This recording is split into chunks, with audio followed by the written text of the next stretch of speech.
Good morning বন্ধুরা। আজকে তোমাদের সকলের সাথে আমি ভাগ করে নিচ্ছি আমার একটা দিনের গল্প। বেশি কিছু নয়, খুব সকালবেলা উঠে রেডি হয়ে আমি বেরিয়ে পড়ি আমার কর্মক্ষেত্রের উদ্দেশ্যে।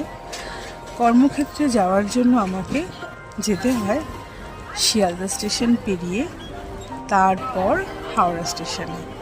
আর তোমরা নিশ্চয়ই এখন সকলে জেনে গেছো যে হাওড়া আর শিয়ালদা কিন্তু মেট্রো কানেক্ট হয়ে গেছে।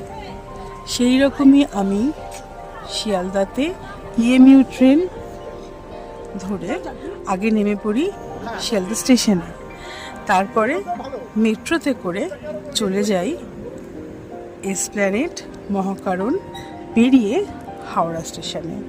হাওড়া স্টেশনের কিন্তু মেট্রোর দুটো নাম আছে, একটা হলো হাওড়া মেট্রো আর একটা হলো হাওড়া ময়দান। আমি হাওড়া মেট্রোতে নামি কারণ এখানেই আমার কর্মস্থল। দেখো, অফিস যাওয়ার জন্য এই যে মেট্রোতে উঠে নানান কিছু চোখে পড়ে, ভীষণ ভালো লাগে সেগুলো দেখতে। সব দিন যে আমি চারদিকটা দেখি তা নয়, কিন্তু আজকে দেখছিলাম যে এই ভদ্রমহিলা কি সুন্দর গানে মগ্ন হয়ে আছেন।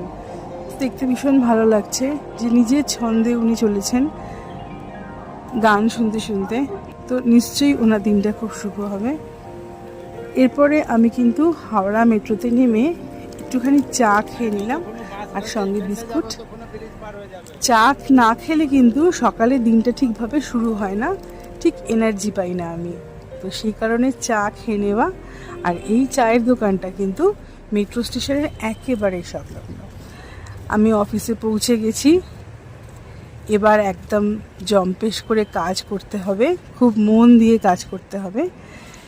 এরপরে কিন্তু বাড়ি ফেরার পালা। সারাদিন কাজকর্মের পরে ক্লান্ত হয়ে আমি আবারও হাওড়া মেট্রো স্টেশনে এসে উপস্থিত হয়েছি আর অপেক্ষা করছি আমার মেট্রো আসার। মেট্রো চলে আসবে একটু বাদেই, 5 মিনিট বা খুব বেশি হলে 7 মিনিটের ব্যবধানে কিন্তু মেট্রোগুলো চলছে।